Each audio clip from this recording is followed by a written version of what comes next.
Hello and welcome back into my YouTube channel. Today we are in lesson 10 Our Little River. ये class 7 की book से लिया गया है। ये वाला वीडियो एक्सप्लेनेशन पार्ट है। इसके जस्ट बाद वाली आने वाली वीडियो आपको मिलेंगी जिस पे हम लोग देखेंगे पूरा एक्सरसाइज जो आपकी बुक में दिया होता है। तो वीडियो अच्छा लगे तो लाइक शेयर और सब्सक्राइब कर दीजिएगा। चलिए स्टार्ट करते हैं वीडियो को। Lesson 10 our little river. ठीक है, इस पूरे वीडियो में हमको एक रिवर के बारे में बताया गया है कि रिवर के आसपास जो है, एक नदी के आसपास कैसी लाइफ हमको देखने को मिलती है। तो वो पूरा एक्सप्लेनेशन इसमें बहुत अच्छे माहौल के साथ में एक्सप्लेन किया गया है। नेचर का बहुत अच्छा यहाँ पे एक्सप्लेनेशन किया गया है। तो चलिए यहाँ पे देखते हैं our little river. Links description में मिल जाएंगी। दूसरे क्लासेस की भी जो वीडियोस हैं वो भी मिल जाएंगी। प्रीवियस क्लासेस भी इसमें जितने भी प्ले लिस्ट है लिंक में मिल जाएंगी। ओके, डिस्क्रिप्शन देख लीजिएगा और कमेंट में ज़रूर बताइएगा कि वीडियो कैसा लगा। Lesson 10 our little river.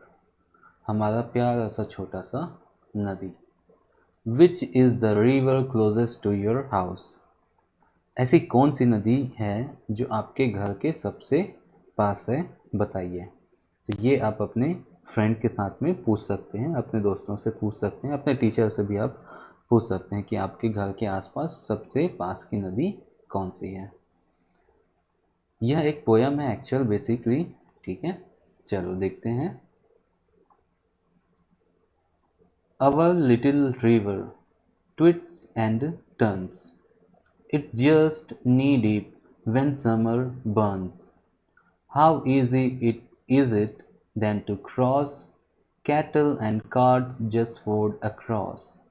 The banks slope gently, though they are high, and in the summer always dry. Our little river, हमारा प्यारा सा छोटा सा रिवर नदी। ट्विस्ट्स एंड टर्न्स, ट्विस्ट्स होते हैं और टर्न्स होते हैं, मतलब बहुत ज़्यादा ट्विस्ट भी उसमें देखने को मिलते हैं और टर्न्स भी वहाँ पे देखने को मिलते हैं। ट्विस्ट मतलब घूमती फिरती हुई, ठीक है, और बहुत ज़्यादा उसमें मोड्स भी देखने को मिलते हैं। इट जस्ट नी डीप, नी का मतलब होता है घुटना, डीप का मतलब होता है गहरा। यह सिर्फ और सिर्फ घुटने जितना ही गहरा होता है। व्हेन समर्स बर्न, यानी जब समर जो है, समर यानी गर्मी का मौसम आता है, बर्न्स यानी बहुत ज़्यादा हाई वैल्यूज़ होती हैं। जब टेम्परेचर बहुत ज़्यादा हाई होता है तब गर्मियों के दिनों में यह सूख के अपने घुटने जितने ही रह जाती हैं। How easy is it then to cross, जब वह घुटने के आसपास आ जाती है तो उसको क्रॉस करना, उसको पार करना बहुत आसान हो जाता है। कैटल्स यानी पशु, एंड कार्ट्स यानी जो आपकी गाड़ियाँ होती हैं, जैसे बुलक कार्ट हो गया, ठीक है, वो सब। जस्ट फोर्ड अक्रॉस, जितने भी कैटल्स होते हैं, पशु होते हैं, कार्ट्स होते हैं, अलग अलग गाड़ियाँ होते हैं। जस्ट फोर्ड अक्रॉस, फोर्ड का मतलब यहाँ पे पार करने से है। ठीक है, कोई भी नदी को ऐसी जगह जो क्या है पार की जा सकती है, नदी का ऐसा जगह जो इसको पार किया जा सकता है, तो बहुत आसानी से जो कैटल्स होते हैं, कार्ट्स होते हैं, गाड़ियाँ होती हैं, वो उसको पार कर जाती हैं। द बैंक्स स्लोप जेंटली दो दे आर हाई, उनके जो बैंक्स, बैंक्स का मतलब होता है किनारा, स्लोप का मतलब ढाल, जेंटली मतलब जो है बहुत ज़्यादा क्या बोलना चाहिए, जेंटली मतलब स्मूथ बोल सकते हैं यहाँ पे, है ना। बहुत ज़्यादा स्मूथ होता है, मतलब बहुत ज़्यादा ढाल नहीं पाया जाता नदियों के किनारों पे। यानी सीधा आप उतरे तो 1 फीट नीचे चले गए, 2 फीट नीचे चले गए, ऐसा नहीं।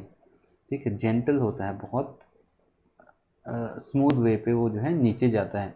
भले ही वो जेंटल होता है, बहुत ढलान जो है धीरे धीरे कम होती है, लेकिन आखिर में जब आप नदी के बीचों बीच जाएंगे तो वो काफ़ी हाई देखने को मिलेगा, बहुत ऊंचा हो जाता है। Okay, and in the summer always dry, ठीक है, और समर का जब मौसम आता है तो पूरा का पूरा जो है नदी हो सकता है सूख जाए, हमेशा के जो है ऑलवेज ड्राई पाया जाता है। और उसका जो किनारा होता है ना, ठीक है, स्पेशली किनारा जो होता है वो पूरी तरीके से एकदम सूख जाता है, एकदम ड्राई हो जाता है।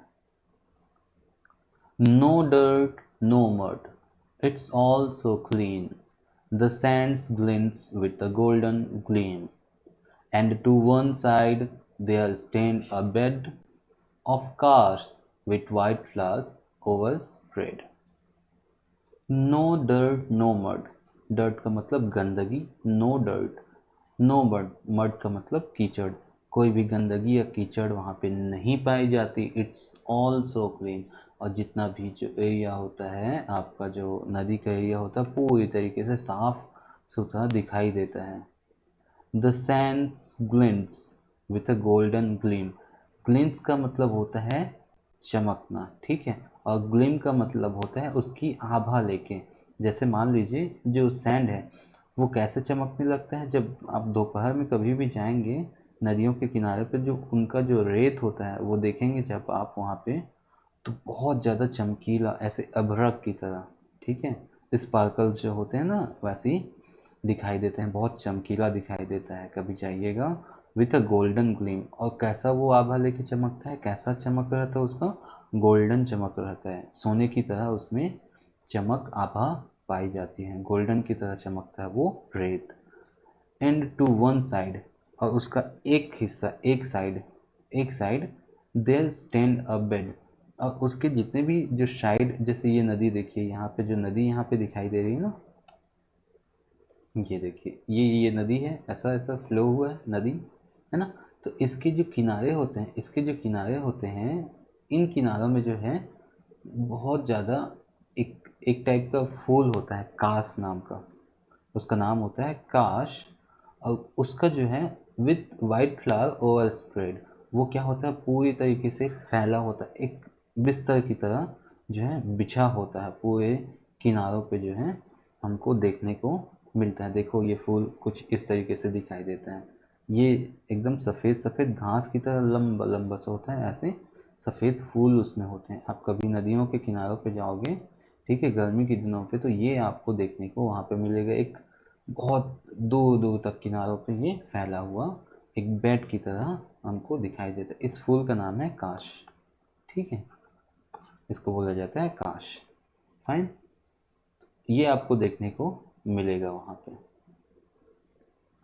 Flocks of manas gather there, and with their chatters fill the air, while deep at night the jackals prowl, piercing the silence with their howl. ठीक है. फ्लॉक्स ऑफ मैना. फ्लॉक्स का मतलब होता है झुंड. ऑफ मैनास. मैनास मतलब मैना, ये मैना, ठीक है, पक्षी मैना.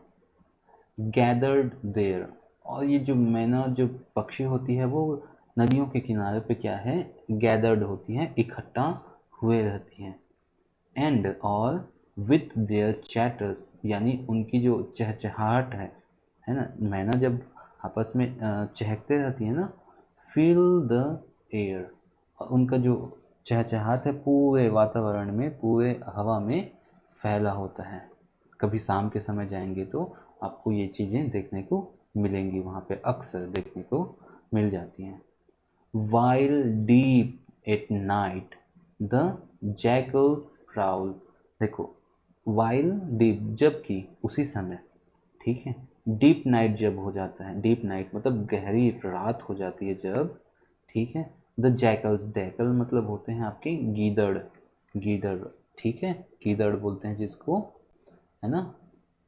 वो क्या करते हैं, प्राउल करते हैं, आसपास वहाँ पे घूमते रहते हैं, घूमना फिरना, ठीक है. प्राउल का मतलब होता है वॉन्डरिंग, घूमना फिरना, यहाँ वहाँ भटकना, किसी चीज़ की तलाश में, ये भी लिख सकते हैं.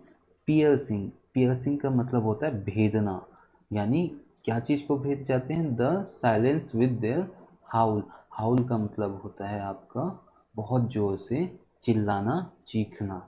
जो भेड़िए होते हैं ना, वो भेड़िए या गीदड़ होते हैं, वो रात के समय कैसे करते हैं, हाउलिंग करते हैं, यानी क्या करना बोल सकते हैं आप, वो चीखते हैं, एक अजीब सी चीख होती है, जैसे कुत्ते रात में चीखते हैं, इस टाइप का समझ के चलिए, ठीक है. पियर्सिंग मतलब वो जो रात का जो सन्नाटा होता है उसको क्या करते हैं, वो भेद जाते हैं, यानी बहुत ज़्यादा उनकी आवाज़ें सुनाई देने को मतलब रात के समय हमको सुनाई देती हैं। कहाँ पे? नदियों के किनारों पे। Groups of palm and mango trees, यानी ग्रुप्स का मतलब यहाँ पे झुंड, या बोल सकते हैं एक लाइन से लगा हुआ, है ना, बहुत ज़्यादा, जैसे गार्डन्स वगैरह में होती है ना, नर्सरी वगैरह में, वैसा। Groups of palm and mango trees, palm की ट्रीज और मैंगो ट्रीज का जो है झुंड हमको नदियों के किनारे में दिखता है। Upon the other bank one see, यानी जो है हम एक किनारे से खड़े होकर दूसरे किनारे में जब देखते हैं तो हमको बहुत सारा पाम और मैंगो ट्रीज वहाँ पे दिखाई देती हैं दूसरे साइड पे, जहाँ पे, ठीक है, जहाँ पे एक बहुत अच्छा यहाँ पे सीन दिखाया गया है। जैसे गांव जो है किसी नदी के किनारे बसा होता है तो कैसा दिखाई देता है, ऐसा। जैसे nestling beneath their leafy shade, the village houses stand arrayed। अब देखिए, नेस्टलिंग का मतलब होता है घोंसले बनाना, नेस्टलिंग यानी घोंसले बनाना। तो यहाँ पे आदमी लोग जो हैं, ठीक है, अपने घर बनाए हुए हैं इन पेड़ों की छांव में। यानी दूसरे साइड जब हम लोग देखते हैं तो हमको बीनीथ का मतलब होता है नीचे, देयर लिफी शेड, लिफी यानी पत्तों से भरी हुई, शेड यानी पत्तों का जो शेड बनता है ना, शेडो या छांव जो होती है, उसके मतलब पत्तों के नीचे में, यानी पेड़ों के नीचे में जो है वो अपना घोंसला बनाए हुए हैं। कौन? इंसान। इंसान घोंसला नहीं बनाते यहाँ पे, घोंसले से उसको मतलब है अपना घर बनाए हुए हैं। जितने भी इंसान हैं वो ऐसे लगे हैं जैसे बहुत सारे घोंसले हों, है ना। The village houses stand arid, और जितने भी विलेज के जो हाउसेस हैं, जो घर हैं, वो स्टैंड अरेड मतलब एक लाइन में, एक पंक्ति में। अरेड का मतलब होता है एक पंक्ति में, ऐसे करके एक पंक्ति में। यहाँ पे मान लो पेड़ हैं, ऐसे है ना, यहाँ पे पेड़ हैं तो एक पंक्ति में उनके घर भी जो हैं बने हुए हैं घोंसलों की तरह, बहुत सुंदर जो है प्रतीत हो रहा है। Along the bank children's play, उसी किनारों पे, ठीक है, उन नदियों के किनारों पे। Along the bank the children play, splash each other, duck and spray, or sometime having had their bath, catch small fish in bits of cloth। यानी along मतलब कि किनारे किनारे, along मतलब के साथ साथ, समझिए, है ना। जो नदी का किनारा होता है ना, देखो यहाँ पे जो नदी का किनारा हमको दिखाई दे रहा है ना, यहाँ पे क्या करते हैं बच्चे आके खेलते हैं। इन जगहों पे आके बच्चे खेलते हैं। कैसे खेल खेलते हैं? स्प्लैश ईच अदर, यानी एक दूसरे पे क्या करते हैं, पानी की छींटें उड़ाते हैं। डक एंड स्प्रे, डक का मतलब यहाँ पे बतख नहीं है, ठीक है, यहाँ पे बतख लिखा हुआ, ये बतख नहीं होगा, यहाँ पे डुबकी लगाना होगा, है ना, डुबकी, ये हो जाएगा डुबकी लगाना। जो बच्चे क्या करते हैं, एक दूसरे पे पानी छिड़कते हैं, ठीक है। डक यानी डुबकी लगाते हैं, उसमें डूब जाते हैं, जैसे बतख ऐसे गोते खाते हैं ना, वैसे ही।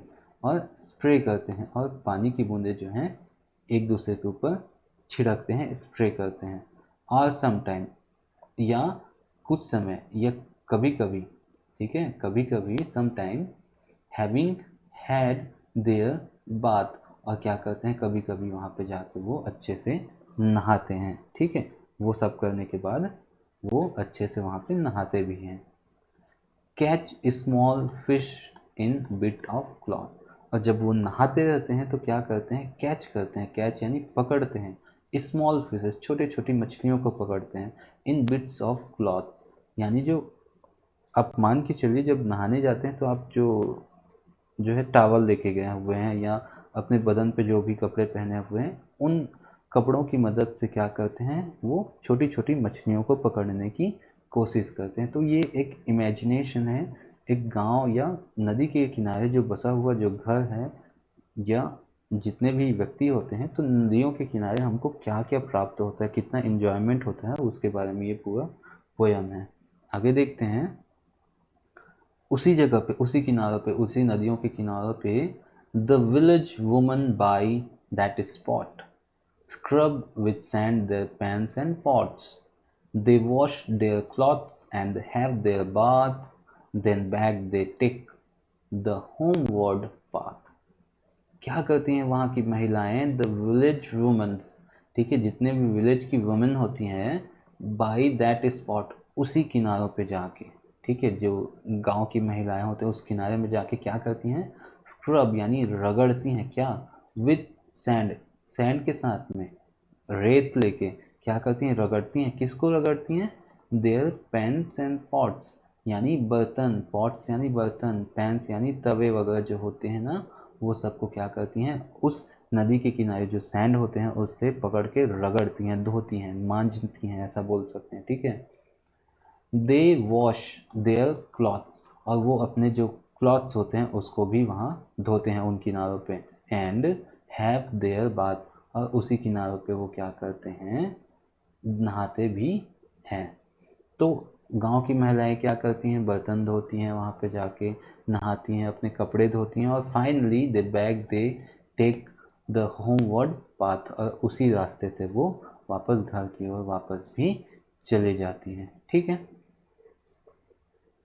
एंड देन, और उसके बाद, and then often the rain begin, the river fills up to the brim, it rushes then upon its course in muddy rill and a deafening roar, ठीक है।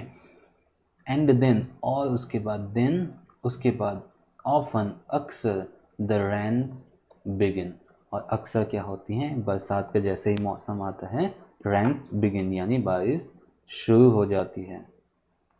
द रिवर, वो जो नदी होती है, फिल्स यानी भर जाती हैं, कब? अप टू यानी कहाँ तक भर जाती हैं? अप टू मतलब एक बेंचमार्क तक भर जाती हैं। द ब्रिम्स यानी जो किनारे होते हैं ना, नदियों के किनारे होते हैं, वहाँ तक वो पानी जो है लबालब भर जाता है। It rushes then upon its course, course का मतलब यहाँ पे है उसका रास्ता, यानी जल मार्ग बोल सकते हैं ना, जल मार्ग। तो इट रसेस यानी, रसेस यानी बहुत तेज़ी के साथ में, ठीक है, बहुत जल्दबाजी के साथ में। देन अपॉन इट्स कोर्स, वो अपने जल मार्ग में, मतलब नदी का जो रास्ता होता है ना, उस रास्ते में वो पानी जो है बहुत तेज़ी से बहने लगता है। बरसात के दिनों में जब भर जाता है नदी, तो बहुत तेज़ी से उसमें से बारिश का पानी आगे बहने लगता है। इन मडी रिल्स, मडी मतलब कीचड़ से भरा हुआ, रिल्स मतलब भंवर, ठीक है, भंवर। रिल्स का मतलब भंवर होता है। डिफेनिंग यानी कान फोड़ू बोल सकते हैं, या बहरा कर देने वाली आवाज़, बहरा कर देने वाली आवाज़ के साथ में क्या करती हैं? गर्जन करती हैं, रोर करती हैं, रोर यानी गर्जन करती है, मतलब बहुत ज़्यादा आवाज़ वहाँ पे हमको सुनने को मिलता है। जब पानी जो बहुत तेज़ी से जब बहता है ना, तो उसकी जो आवाज़ होती है बहुत तेज़ होती है, कान फोड़ होती है, यानी कान जो है आपके सुनना बंद हो जाएंगे, इतना तेज़ होता है, ऐसा यहाँ पे दिखाया गया है, ठीक है। और बहुत कीचड़ की भंवरें उसमें, ऐसा रिल्स, भंवरें मतलब ऐसा ऐसा, ठीक है, चक्रवात जैसा, ठीक है, उसमें चक्कर जैसा दिखाई देता है हमको। Upon the bank, upon the bank, among the woods, a call rang out in joyful mood, and all the village wakes again to mark the festival of the rain. Upon the bank, ठीक है, और उस bank के आसपास, upon the bank, तटों पे, bank यानी तटों पे, किनारों पे। among among the woods, woods का मतलब यहाँ पे जंगल है ना, जंगल।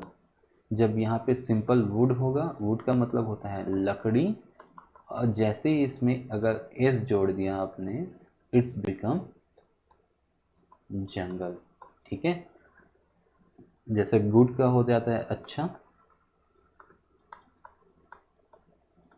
और जहाँ यहाँ पे एक एस जुड़ गया लास्ट में, इट्स बिकम सामान, ठीक है। ये क्या बन जाता है? आपका सामान हो जाता है। वैसे ही वुड का होता है लकड़ी, और वुड्स का मतलब होता है जंगल। अपॉन द बैंक मतलब किनारों से होते हुए। अब अमोंग द वुड्स यानी जंगलों के बीच से होते हुए। A call ring out in joyful mood, और एक वो क्या करती है, एक आवाज़ निकालते हुए आगे बढ़ती है। किसके लिए? एक बहुत जॉयफुल मूड में, मतलब अच्छी खुशी के मूड में वो आगे बढ़ती है और एक आवाज़ देती है। किनको? विलेज के जितने भी व्यक्ति होते हैं, यानी जो क्या बोलना चाहिए, किसान को ऐसा बोल सकते हैं। विलेज में कौन रहते हैं? किसान रहते हैं, तो उनको आवाज़ें देते हुए चलती है ना। And all the village wakes again, और पूरा जो है आपका विलेज यानी पूरा का गांव जो है जग जाता है। कैसे जग जाना? यानी बारिश का मौसम आ चुका है। यहाँ पे देखा क्या लिखा है, to mark the festival of the rain, यानी बारिश का जो उत्सव है वो आ चुका है। तो जितने भी गांव के जो व्यक्ति हैं वो जाग जाते हैं इन द सेंस अब खेती करने का दिन आ गया, बारिश का दिन आ गया, तो चलो उठो और खेती की ओर बढ़ो, यानी उनको जगाया जाता है, खेती के लिए प्रेरित किया जाता है। यानी नदियों के तीर जो क्या बोलना चाहिए, किनारे होते हैं, उसमें भी खेती बहुत अच्छी होती है ना। तो वो क्या करता है, और जो रेन होता है, जो बारिश का पानी होता है, जो नदियों के होके बहता है, वो जितने भी किसान हैं उनको जगाता है। एक टाइप का ये रेन फेस्टिवल कह सकते हैं, किसानों की भी फेस्टिवल ही है ऑब्वियसली, है ना। तो यही जो है आपका पूरा पोयम कहता है कि नदियों के किनारे बहुत सी चीज़ें ऐसी होती हैं जो हमने कभी इमेजिन भी नहीं की होगी। वो इमेजिनेशन पूरा का पूरा इस पोयम के माध्यम से हमको देखने को मिला है। तो वीडियो अच्छा लगा होगा तो लाइक शेयर और सब्सक्राइब करना बिल्कुल नहीं भूलिएगा, और कमेंट में बताइएगा ज़रूर कि वीडियो कैसा लगा, क्या इम्प्रूवमेंट करना है। कोई भी डाउट्स होते हैं, कमेंट ओपन है, कमेंट में ज़रूर पूछिएगा। तब तक के लिए बाय बाय।